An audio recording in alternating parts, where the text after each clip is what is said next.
ಅದು ನಮ್ ಸಿಂಗರಿ.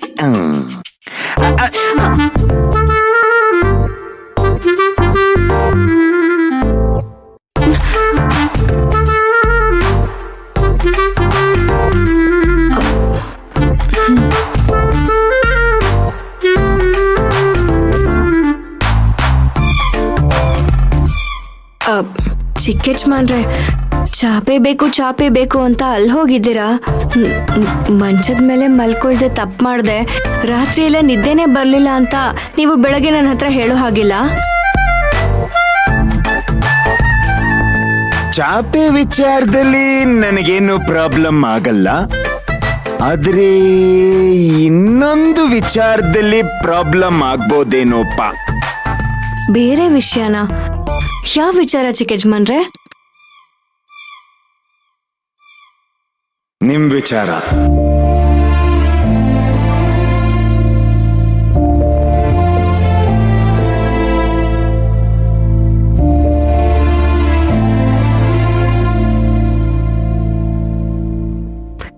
ನನ್ ವಿಷಯಕ್ಕ? ಈಗ ನನ್ ಬಗ್ಗೆ ಯೋಚನೆ ಮಾಡುವಂತದ್ದೇನಿದೆ? ನೀವ್ ಅಕ್ಕ ತಂಗಿರಲ್ಲ ಎಷ್ಟು ಅನ್ಯೋನ್ಯವಾಗಿದ್ದೀರಲ್ಲ ಈ ಮನೇಲಿ. ಒಬ್ರು ಭಾವನೆಗೆ ಇನ್ನೊಬ್ರು ಬೆಲೆ ಕೊಡ್ತೀರಾ. ಒಬ್ರು ಕಷ್ಟದಲ್ಲಿದ್ರೆ ಎಲ್ರೂ ಜೊತೆಯಾಗಿ ನಿಂತ್ಕೋತೀರಾ. ನೀವ್ ಹೇಗೆ ನಿಮ್ ತಂಗಿಯರ ಬಗ್ಗೆ ಯೋಚನೆ ಮಾಡ್ತಿರ್ತೀರೋ ಹಾಗೆ ಅವರು ನಿಮ್ ಬಗ್ಗೆನೇ ಯೋಚನೆ ಮಾಡ್ತಿರ್ತಾರೆ. ನೀವ್ ಅವ್ರನ್ನ ಎಷ್ಟು ಮಿಸ್ ಮಾಡ್ಕೋತಿರ್ತೀರೋ ಹಾಗೆ ಅವರು ನಿಮ್ಮನ್ನ ಅಷ್ಟೇ ಮಿಸ್ ಮಾಡ್ಕೋತಿರ್ತಾರೆ. ಒಟ್ನಲ್ಲಿ ನಿಮ್ ಮನೇಲಿದ್ರೆ ಒಂದು ಕುಟುಂಬಕ್ಕೆ ಎಷ್ಟು ವ್ಯಾಲ್ಯೂ ಕೊಡಬೇಕು ಅಂತ ಗೊತ್ತಾಗತ್ತೆ. ಹೌದು ಚಿಕ್ಕ ಯಜಮಾನ್ರೆ, ನಾನು ಯಾರನ್ನ ಬೇಕಾದ್ರೂ ಬಿಟ್ಟಿರ್ತೀನಿ, ಆದ್ರೆ ನನ್ನ ಕುಟುಂಬದಿಂದ ಮಾತ್ರ ನನ್ನಿಂದ ದೂರ ಇರೋದಕ್ಕಾಗೋದಿಲ್ಲ. ಇವತ್ ನಾನಿನ್ನೂ ಜೀವಂತವಾಗಿದ್ದೀನಿ ಅಂದ್ರೆ ಅದಕ್ಕೆ ಕಾರಣ ಅವರೇ. ಇದಕ್ಕೇನಪ್ಪ ನೀವ್ ಆಗಾಗ ನಾನು ಊರ್ಗೊಟ್ಟೋಗ್ಬಿಡ್ತೀನಿ ಅಂತ ಹೇಳ್ತಾ ಇದ್ದಿತ್ತು. ನಿಮ್ ಮನೆಯವ್ರನ್ನೆಲ್ಲ ನೋಡ್ತಿದ್ರೆ ನನಗೆ ಅರ್ಥ ಆಗ್ತಿದೆ ಬಿಡಿ, ಯಾಕಾಗಿ ಹೇಳ್ತೀರಾ ಅಂತ. ನಿಮ್ಮನೆನ ನಮ್ಮನೆಗೆ ಹೋಲಿಸ್ಕೊಂಡ್ರೆ ನಮ್ಮ ಮನೇಲಿರೋ ಅಕ್ಕ ತಂಗಿ ಅವರಿಬ್ರ ಜೊತೆನೂ ನಾನು ಒಂದೊತ್ತು ಕೂತು ಊಟನೂ ಮಾಡಿಲ್ಲ.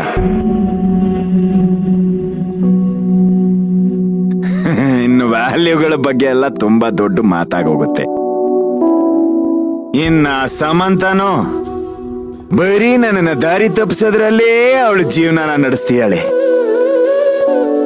ಅಖಿಲ ಅವಳಿಗೆ ಯಾವಾಗ ಪಾಕೆಟ್ ಮನಿ ಕಮ್ಮಿ ಆಗತ್ತೋ, ದುಡ್ಡು ಬೇಕಾಗತ್ತೋ ಆವಾಗ ಮಾತ್ರ ಈ ಅಣ್ಣ ಅನ್ನೋ ಪ್ರಾಣಿ ಜ್ಞಾಪಕಕ್ಕೆ ಬರ್ತಾನೆ. ನಿಜ ಹೇಳ್ಬೇಕು ಅಂದ್ರೆ ಸಿಂಗಾರಿ, ಅವ್ರಗಳ ಜೊತೆ ಕಳೆದಿರೋ ಒಂದೇ ಒಂದು ಮೆಮೊರಬಲ್ ಮೂಮೆಂಟು ನನಗೆ ಜ್ಞಾಪಕಕ್ಕಿಲ್ಲ. ಆದ್ರೆ ನೋಡಿ ಸಿಂಗಾರಿ, ನಿಮ್ ವಿಷಯದಲ್ಲಿ ಹಾಗಲ್ಲ. ನೀವು ನಿಮ್ ತಂಗಿರು ಒಂದು ಕಾಫಿ ಟೀ ಮಾಡೋ ಸಮಯದಲ್ಲೇ ಮಾತಾಡೋ ಮಾತುಗಳನ್ನೇ ಮೆಮೊರಬಲ್ ಮೂಮೆಂಟ್ ಮಾಡ್ಕೊಂಡ್ಬಿಡ್ತೀರಾ.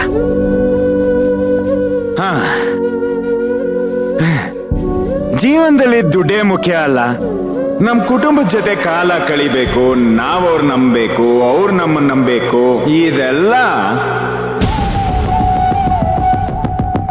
ನಿಮ್ ವಿಚಾರದಲ್ಲಿ ನಿಮ್ಮ ಕುಟುಂಬನ ನೋಡ್ತಿದ್ರೆ ನನಗೆ ಅಸೂಯೆ ಆಗತ್ತೆ ಕಣ್ರಿ.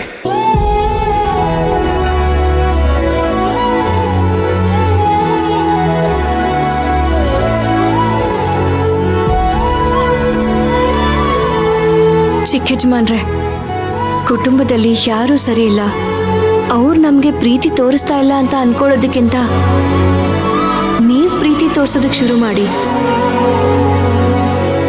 ಆಗ ಅವರು ನಿಮ್ಗೆ ಪ್ರೀತಿ ತೋರ್ಸೋದಕ್ ಶುರು ಮಾಡ್ತಾರೆ.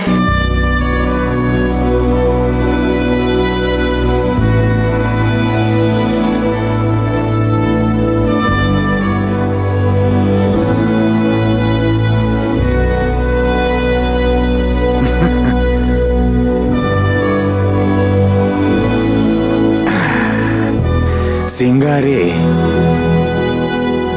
ನನ್ನ ಕುಟುಂಬದ ಬಗ್ಗೆ ನನಗೆ ಚೆನ್ನಾಗಿ ಗೊತ್ತಿದೆ.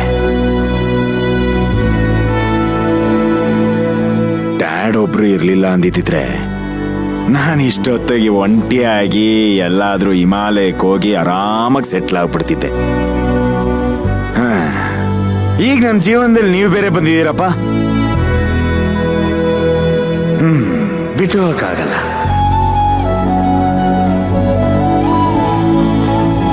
ನಿಮ್ ಜೊತೆ ಡ್ಯಾಡ್ ಜೊತೆ ಟೈಮ್ ಕಳೀತಾ ಮುಂದೋಡಿಸ್ತಾ ಇದ್ದೀನಿ ಅಷ್ಟೇ. ಆಗ್ಲೇ ಏನೋ ಹೇಳ್ತಿದ್ರಿ, ಮಲ್ಗಿದ ತಕ್ಷಣ ನಿದ್ರಾದೇವಿ ಆವರ್ಸ್ಕೊಂಡ್ಬಿಡ್ತಾಳೆ ಅಂತ. ನೀವ್ ಹೀಗೆ ಮಾತಾಡ್ತಿರೋದನ್ನ ನೋಡ್ತಿದ್ರೆ ನಿಮ್ಗಲ್ಲಿ ಮಲ್ಕೊಂಡ್ರು ನಿದ್ದೆ ಬರಲ್ಲ ಅಂತ ಗೊತ್ತಾಗ್ತಾ ಇದೆ. ನೀವ್ ಸುಮ್ನೆ ಇಲ್ಲಿ ಮಲ್ಕೊಳ್ಳಿ ಚಿಕ್ಕ ಯಜಮಾನ್ರೆ, ನಾನು ಅಲ್ಲಿ ಮಲ್ಕೋತೀನಿ. ಬೇಕಾಗಿಲ್ಲ, ನಮಗಿಲ್ಲಿ ಮಲಗೋದಕ್ಕೆ ಯಾವ ತೊಂದ್ರೆನೂ ಇಲ್ಲ. ಮಾತಾಡ್ತಾ ಇದ್ರೆ ಮಾತನ್ನ ಕಟ್ ಮಾಡೋದಕ್ಕೆ ಚೆನ್ನಾಗಿ ಕಲ್ತಿದ್ದೀರ ಬಿಡಿ. ಸರಿ, ಲೈಟ್ ಆಫ್ ಮಾಡೋದು ಈ ಕಡೆನೋ ಆ ಕಡೆನೋ?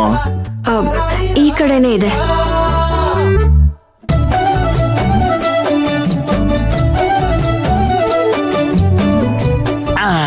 Good night, sweet dreams.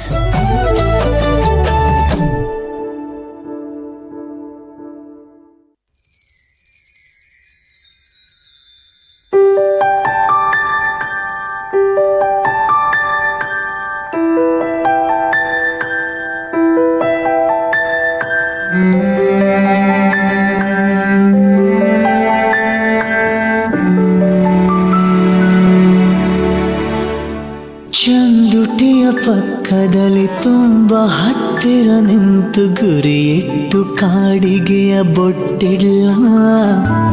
ಒಂದೊಳ್ಳೆ ಬೈಗುಳವನೇ ನುಡಿಯುವ ಹಾಗೆ ಅತಿ ತುಂಟ ಮಾತೊಂದ ನಾನಾಡ್ಲ. ಒಮ್ಮೊಮ್ಮೆ ಯೋಚಿಸುವೆ ಯಾತಕ್ಕೆ ನಾನಾದ ಎದೆಯೊಳಗೆ ಕುರ್ಚಿಯನ್ನು ಕೆತ್ತುವ ಬಡಗಿ. ಹೆಬ್ಬನಿಯು ಸುಡುತ್ತಿಹುದು, ತಂಗಾಳಿ ನಗುತ್ತಿಹುದು, ಇನ್ನೆಷ್ಟು ಚಳಿಗಾಲ ಕಾಯುವುದೇ ಹುಡುಗಿ. ಸ್ವಪ್ನಕ್ಕೆ ಬೆಡ್ಶೀಟು ಹೊಚ್ಚಿರ್ಲ, ಚಂದ್ರಂಗೆ ಮೊಂಬತ್ತಿ ಕೊಟ್ಟಿರಲ್ಲ. ಇದು ಯಾವ್ದು ಹೇಳ್ದೇನೆ ಮುಚ್ಚಿಲ್ಲ.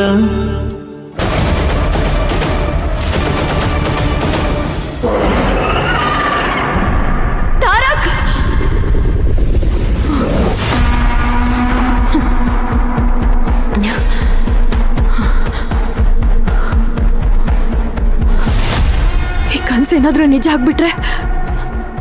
ನೋ, ಹಾಗಾಗ್ಬಾರ್ದು. ಹಾಗಾಗ್ಬಾರ್ದು. ಮೊದಲು ತಾರಕ್ ಮನೆಗೆ ಬಂದಿದ್ದಾನಂತ ಕೇಳಿ ತಿಳ್ಕೋಬೇಕು.